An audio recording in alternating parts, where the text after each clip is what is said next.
There are places of pilgrimage with whom we've developed deep kinship.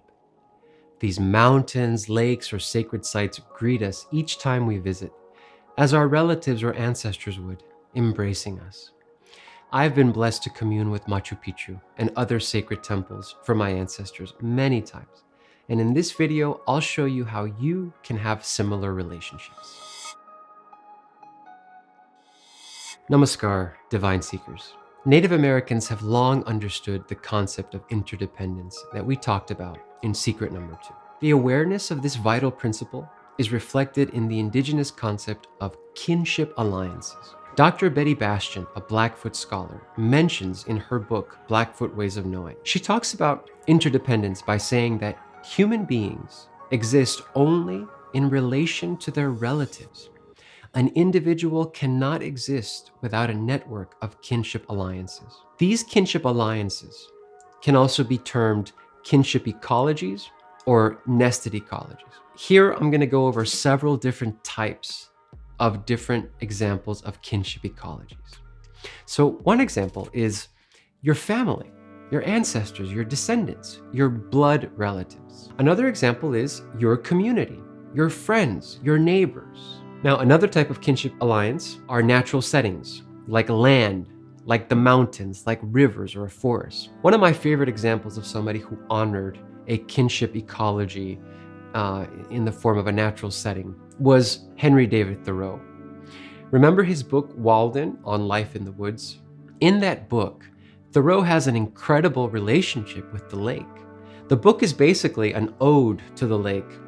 It shows his devotion and his connection to it.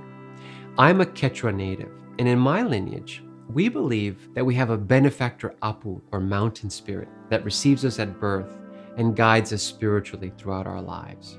So that Apu becomes like a guardian angel or a grandparent that we visit and receive counsel from as we commune with it, just like Henry David Thoreau had a similar relationship with the lake. In my case, one of my benefactor Apus is Great Falls Park, near where I was born in Northern Virginia. It rests right at the foothills of the Appalachian Mountains, and it's also where the Potomac River rises and cascades with increased energy and force.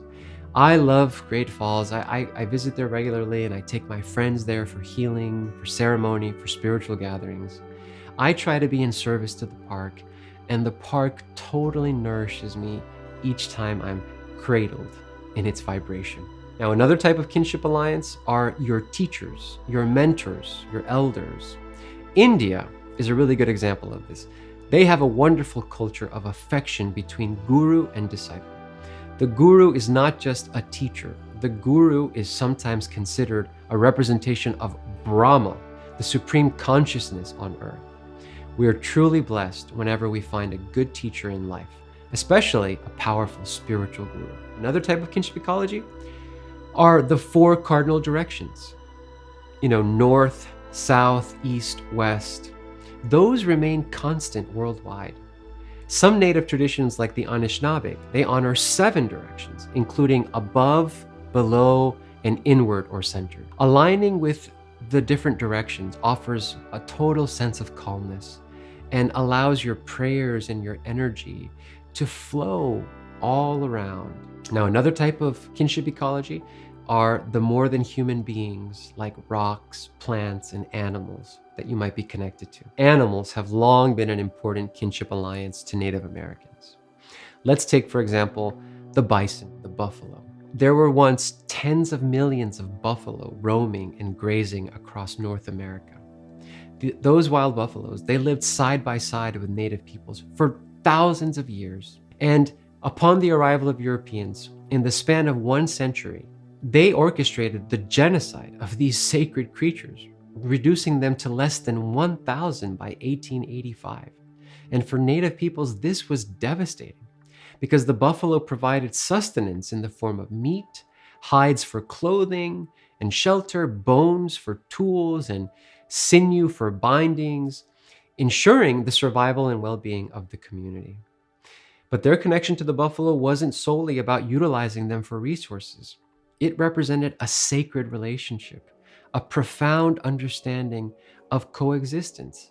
In fact, before Native peoples ever went out to hunt buffalo, there was an elaborate ceremony conducted by the entire tribe to ensure the well-being of both buffalo and the human beings.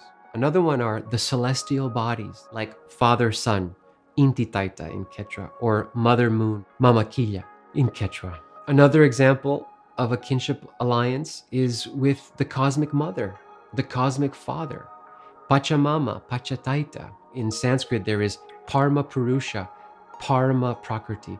Parma Purusha means the supreme consciousness, Father consciousness. Parma Prakriti means the supreme energy, Mother energy.